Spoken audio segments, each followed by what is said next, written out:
and welcome.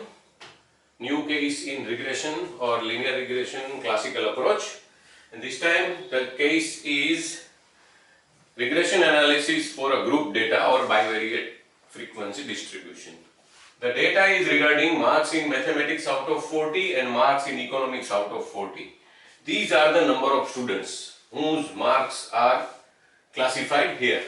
These 9 students are those who obtained marks between 20 and 25 in mathematics and between 16 and 20 in economics.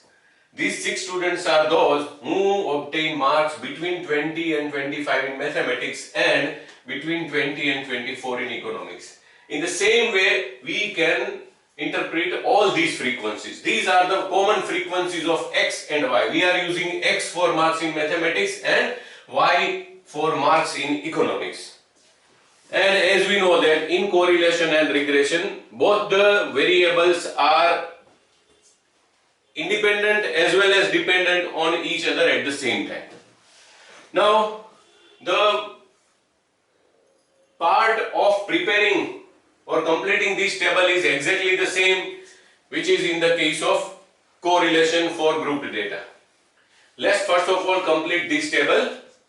Marks in mathematics are with class interval of 5. There are 3 classes, 20, 25, 25 to 30 and 30 to 35.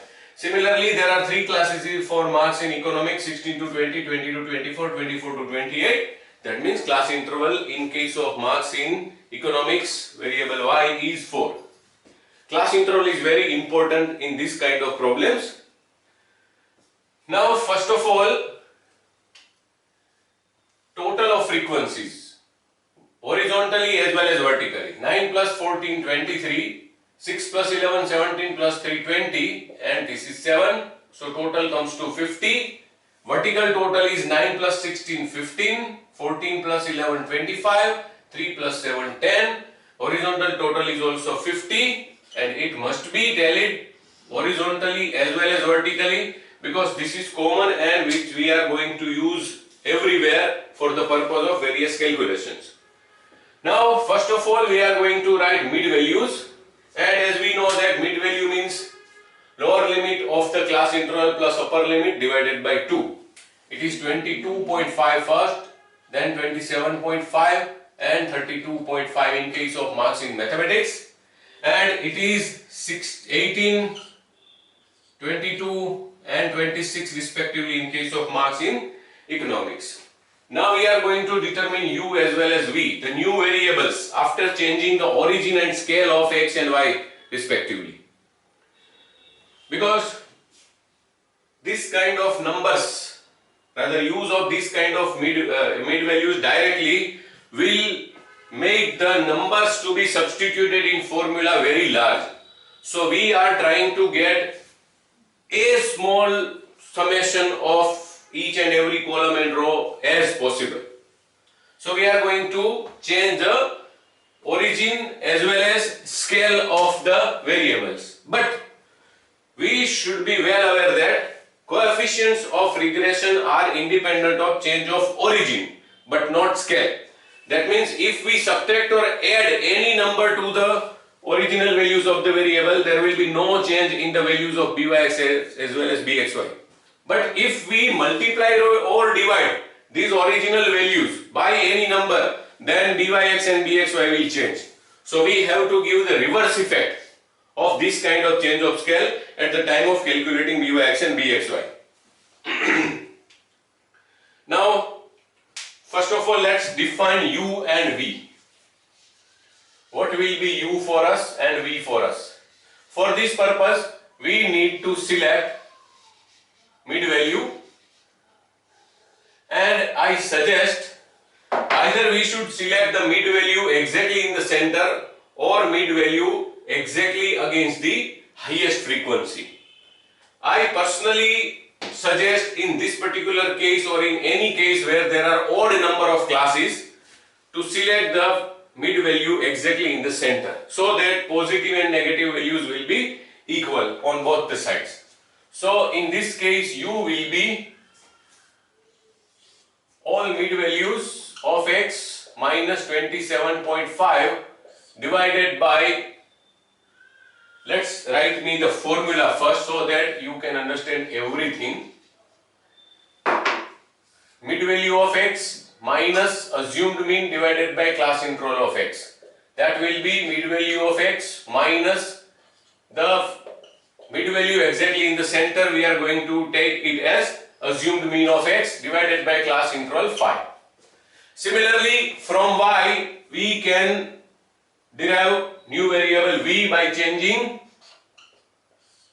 origin and scale. For the purpose of origin, again we are going to subtract assumed mean, let's say b, and divide by class interval of y. So ultimately in this particular case v will be mid value of y minus mid value exactly in the center to be taken as assumed mean 22 divided by its class interval 4. 22 minus 27.5 minus 5 divided by 5 will be minus 1. 27.5 minus 27.5 becomes 0. 32.5 minus 27.5 minus 5, positive 5 divided by 5 will be positive 1. Similarly, in case of v, 18 minus 22 divided by 4. So minus 4 divided by 4 will be minus 1.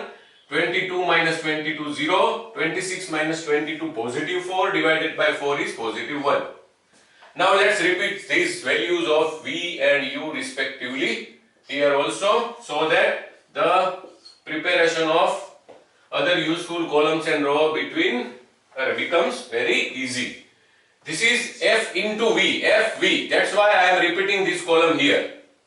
23 minus 1 minus 23, 20 divided by, multiplied by 0, 0, 7 into 1, 7. 15 into minus 1 minus 15, 25 into 0, 0, 10 into 1, 10. Okay. Let's have the total where the title of the column or row has f in it. We need its total to substitute in the formula. This is fv, so we have to find its total. It comes to minus 16. This is sigma fv. In this case, minus 15 plus 10, total comes to minus 5. This is sigma fu. Where there is f in the title of the column or row, we should take its summation. That is very simple thing. Now fv square. Again, the benefit of repetition of this column is with us. Fv square is f into v square. Mind well, it is not fv the whole square. Many students make mistakes. Please, this is just v square into f. Okay? So if we multiply these two columns, it will be v square into f, because there is single v here as well as here. So minus 1 into minus 23, positive 23, 0, 1 into 7, 7, total comes to 30, sigma f v square. Similarly, f u square, that is also u square into f, not the fu whole square. Yes, u into fu will be f u square. Minus 1 into minus 15, 15, 0, 1 into 10, 10, so total comes to 25, sigma f u whole square. No, not whole square, f u square. Now the critical one, last column as well as last row, the summation must be same. Be careful at the time of preparing this column and row. It is simultaneous process. F into u into v. F means frequency within this area. Common frequency of x and y. F into u into v. Where any one of these three is 0, everything will be 0. So we are not going to write anything in this row as well as this column, because u or v is 0. That means multiplication becomes 0. So in this cell we have to write 9 into minus 1 minus 9 into minus 1 positive 9. And in this cell 7 into 1 7 into 1 7. That's all. Now vertical as well as horizontal total. If such kind of values are there in other cells, we have to take horizontal as well as vertical totals, and that must be tallied. This total will be 9, 0, 7, so it comes to 16 sigma FUV, and here also vertical total 9, 0 and 7, so summation comes to 16 sigma FUV. Thus, every time when we prepare this kind of table for group data or bivariate frequency distribution, the summation of last row and column must be same. That is one kind of checkpoint that we have written everything correctly. Now this is turn of second part of the problem or solution of the problem. We need to find out the lines of regression for this data, and as we know that to find out the lines of regression we need four things: two coefficients of regression Byx and Bxy, and two means x bar and y bar. So let's first find out x bar and y bar. In this case we have to find out x bar and y bar with the help of shortcut formula. X bar is assumed mean plus summations of the deviations upon n into class interval of x. Why should we add a back and multiply it by class interval of x? Since we have subtracted a from all the values before getting this total FU and FV, we have to add it back because mean is not independent of change of origin. Similarly, we have divided everything, all deviations by class interval of x. Mean is not independent of change of scale also, so we have to multiply it by class interval back. A is 27.5 plus sigma FU is minus 5, n is 50 and class interval is 5. So it is 27.5 minus 25 by 50. So it is 27.5 minus 0.5.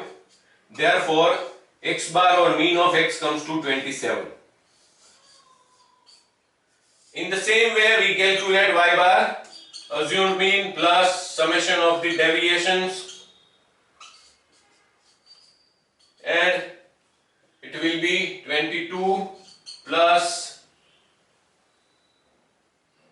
minus 16 upon 50 into 4. So it will be 22 minus 64 by 50. So it will be 22 minus 1.28. So it will be 20.72 or approximately 20.7. That is y bar. Now we need to find out Byx and Bxy. We have to be very careful at the time of calculating Byx and Bxy because Byx and Bxy are not independent of change of scale. Byx equals to n sigma FUV minus sigma FU into sigma FV. See, we are going to substitute all the summations which have F in title. X is independent variable, so it becomes denominator, and U represents X. So n sigma F U square minus sigma FU the whole square into the reverse effect of change of scale. Cx, U has been derived after dividing by class interval of x, so now we have to multiply it, and therefore Cy goes to the numerator.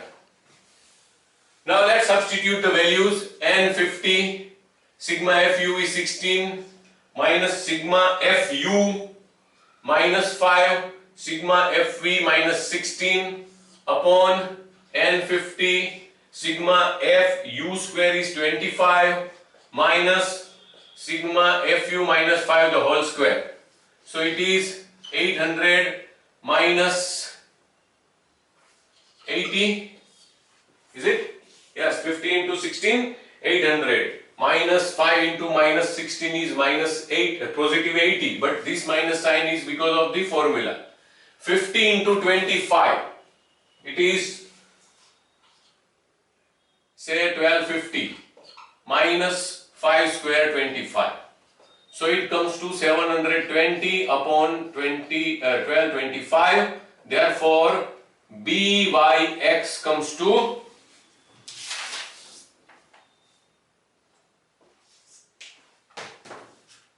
And yes, I forgot, Cy 4 Cx 5 4 5 4 5. So ultimately it comes to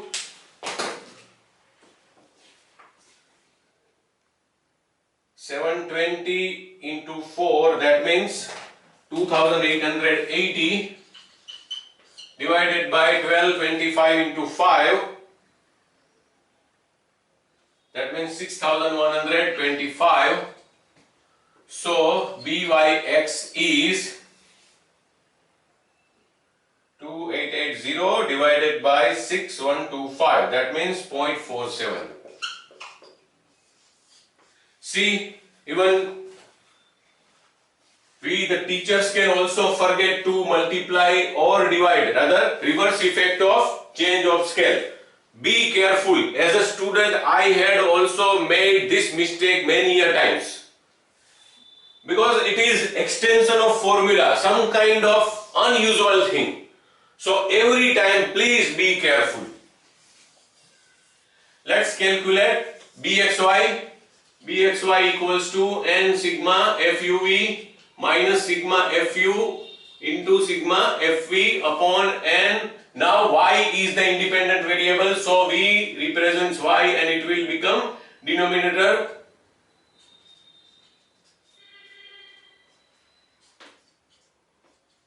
Okay.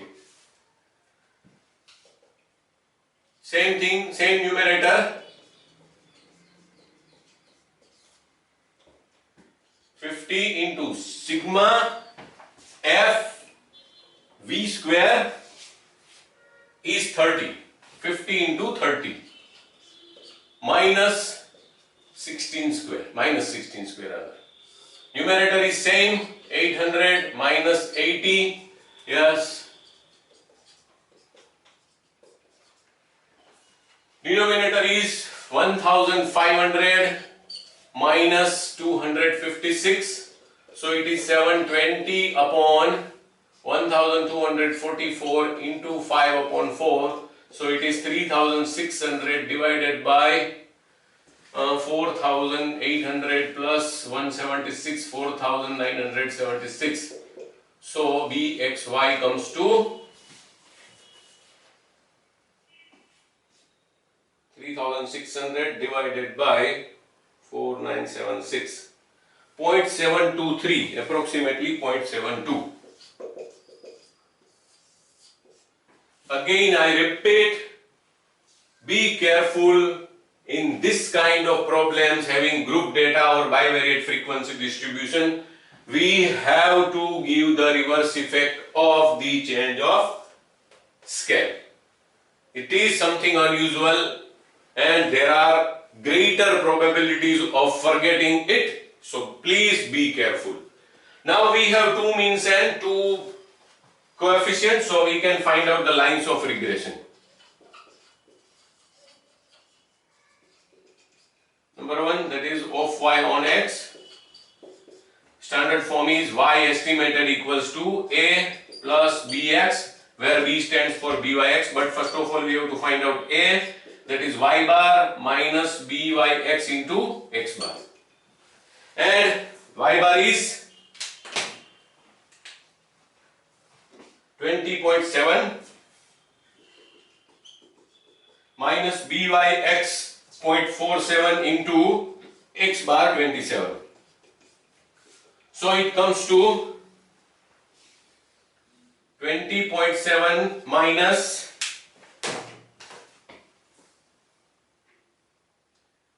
0.47 into 27, that is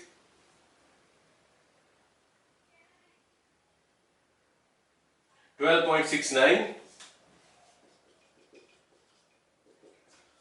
So it is approximately 8 or 8.01.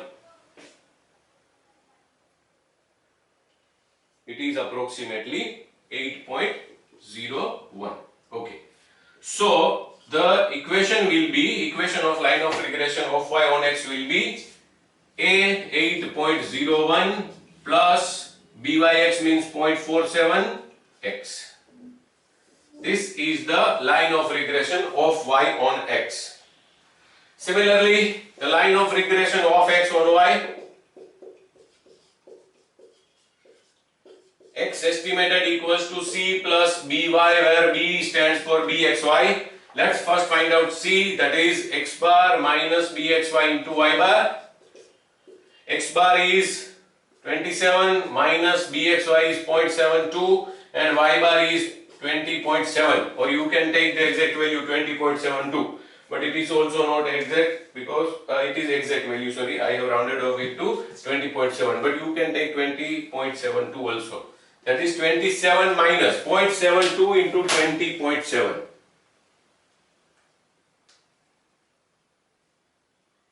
0.72 into 20.7, and that is 14.904.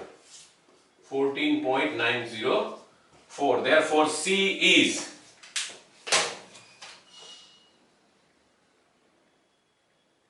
12.096, that is 12.1 approximately.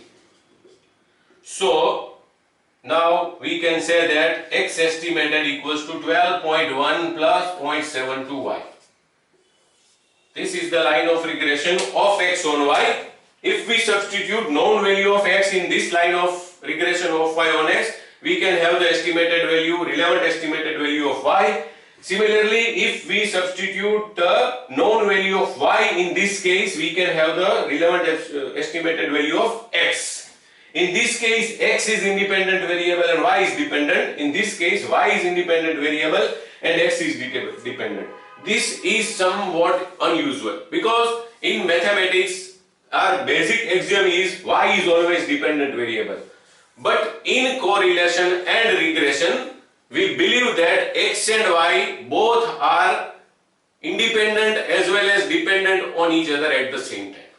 So this was the case of regression analysis for a group data or a bivariate frequency distribution. At a cost of repetition, I would like to say that please don't forget to give the reverse effect of change of scale when you calculate byx and bxy.